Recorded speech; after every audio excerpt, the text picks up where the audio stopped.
Chief minister नेहारा थालायखे थांमाने जायसिनि प्रटेस्ट 10-11 इनडिफिनिट प्रटेस्ट कल खायमान परेबो सिनि गोबामा जागावा सिनि बरक सातक खायजाखा आ खायजांमानि पार्टिकुलारनि लंथाइ भेलि कांचनपुर ओंखाय बिश्रामगंज ओंखाय गुन्दासरा आनंद बाजार कमलपुर रगो जायसिनि बरक काहाम जे प्रटेस्ट खायथिनि पीसफुल सब प्रोटेस्ट खायथिनि बोन एगेंस्ट बाक्सा एलिगेशन को रखा ताई बरनो एक्शन ना दे रखनिबो इवन एसडीएम प्रोसेस न आबो माना हायर अथॉरिटी न बर प्लेस खायखा आबरनो जेता इलीगल जेता हैरेसमेंट आबर जेता यातै ताई कुबुइनो तिखलाई जेता जे कालप्रिट जे खलाइना न पानिशमेंट नांगथु पुलिस सिंगाबो दाबी खलायखा ताई मन्त्रीलाल कापें जेता बिनर जों विजिट खायखा बनो चाकरि खायसा ताई रां जे डिमान्ड खायमानि 50,000 बरक सानखा ए आबरनो 50 लाख बरक सानखा आबरनो जे बरक सुइ रखमानो जों जॉइंट मूवमेंट अगेंस्ट कैप आब थाङो बनो थाङो जमा दिखायखा गबसावो जेता जों नाय दङ इनभेस्टिगेशन खाय दङ खायमानि बिसुङाव नथिनो जे कालप्रिट नायरनो जों एक्शन लानाय होनो जोंना आसारि रहका हामबाय স্যার আজকে কি দেখা হলো চিফ মিনিস্টারের সঙ্গে কি কথা হলো আপনাদের না আমরা আজকে চিফ মিনিস্টারের সাথে দেখা হচ্ছে আজকে আমরা ইনডিফিনিট কল অফ করার পরে অনেক জায়গাতে কাঞ্চনপুর বিভিন্ন জায়গাতে টেনশনগুলি প্রিভেল হইতে আছে এগুলি আমরা অ্যাড্রেস করতে গেছি আমরা চিফ মিনিস্টারের কাছে যেটা আমরা মানুষ যেটা কোনো না হয় আর সবাই আমরা অ্যাপিল করি আগে থেকে প্রথম থেকে এখন অবধি আমরা অ্যাপিল করি আমরা যতটুকু প্রটেস্ট গেল পিসফুল হারমোনি গেছি কিন্তু এটার পরেও কিছু পকেটে পার্টিকুলার কাঞ্চনপুরে এটা টেনশন আর বিশ্রামগঞ্জ লংথা ভ্যালি আর গন্ডাসরা আনন্দ বাজার এগুলি সব পকেটে বিভিন্ন মানে টেনশনে এটা আছে আর অনেকগুলি মানে ঘটনা হয়েছে বলে এগুলি আমরা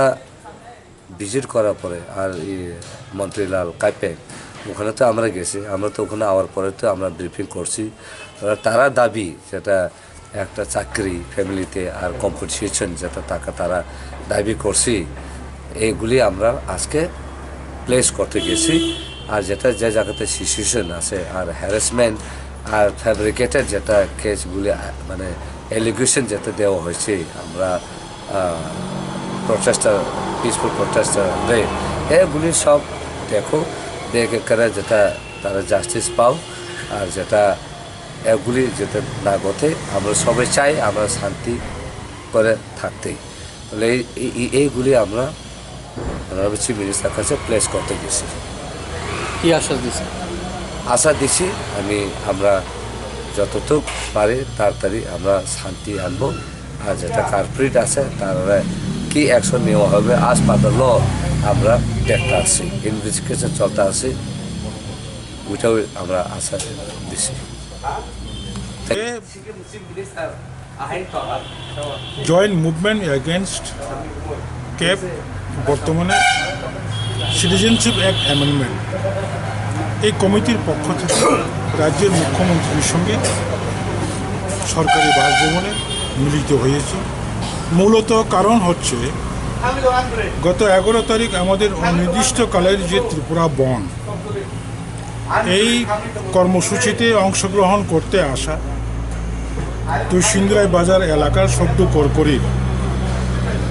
স্বর্গীয় মন্ত্রীলাল কাইপেংয়ের পরিবারের একজন সরকারি চাকরি উপযুক্ত আর্থিক সাহায্য এবং দোষীদের খুঁজে বের করে শাস্তি প্রদান এবং সমগ্র রাজ্যে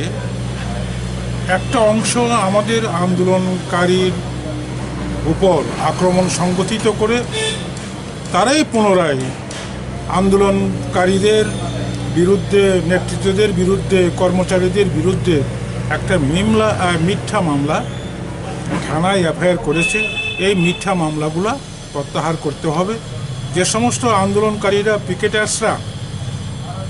দুষ্কৃতকারীদের দ্বারা আক্রান্ত হয়ে আহত হয়েছে তাদেরকেও আর্থিক সাহায্য, বাড়ি ঘর ভাঙচুর করা হয়েছে তাদেরকেও আর্থিক সাহায্য, এই সমস্ত দাবি নিয়ে আমরা আজকে মুখ্যমন্ত্রীর কাছে একটা মেমোরান্ডাম দিয়েছি। মুখ্যমন্ত্রী বললেন সব কিছু উনি খোঁজখবর নিচ্ছেন, সব কিছুর ব্যাপারে সম্পূর্ণ তদন্ত করে খবরাখবর সংগ্রহ করে উনি উপযুক্ত ব্যবস্থা নেবেন এবং স্পেশালি মন্ত্রীলাল কাইপেংয়ের পরিবারকে একটা সরকারি চাকরি দেওয়ার আশ্বাস দিয়েছেন এবং ইতিমধ্যে সরকার 5 লক্ষ টাকারও একটা আর্থিক সাহায্য দিয়েছেন খুব সম্ভবত উনি বলেছেন। এবং আমরা এই 5 লক্ষ টাকায় মানছি না, আরও অধিক কমপক্ষে 20-25 লক্ষ টাকা এবং সেখানে 50 লক্ষ টাকা চাওয়া হয়েছে। আমরা অধিক আর্থিক সাহায্য দেওয়ার জন্য আবেদন জানাচ্ছি। এখন মুখ্যমন্ত্রী কী সিদ্ধান্ত নেই সেটাই দেখা। এবং পাশাপাশি আমরা এও বলেছি আমাদের আন্দোলনের দ্বারা ত্রিপুরা রাজ্যে আইনশৃঙ্খলা বিঘ্নিত হবে না। আমরা কঠোর প্রচেষ্টা করে আন্দোলনকারীদের পিকেটার্সদের বুঝিয়ে সুঝিয়ে শান্তিপ্রিয় আন্দোলন সংগঠিত করতেছিলাম এবং ইতিমধ্যে আমাদের স্বরাষ্ট্রমন্ত্রীর সঙ্গে বৈঠকও হয়ে গেছে। এই বৈঠক থেকে একটা মৌখিক আমাদের কাছে আশ্বাস দিয়েছিল আমরা আগামী কিছুদিনের মধ্যে একটা মেমোরান্ডাম আকারে মাননীয় স্বরাষ্ট্রমন্ত্রীর সঙ্গে বৈঠক করে একটা ফয়সলা করার একটা উদ্যোগ চলছে, যার জন্য আমাদের আন্দোলন এখন স্থগিত রয়েছে। আমাদের দাবি এটাই থাকবে, ত্রিপুরা রাজ্যকে সিটিজেনশিপ অ্যাক্ট অ্যামেন্ডমেন্ট থেকে বাদ দিতে হবে। এটি হলো আমাদের মূল দাবি। Thank you.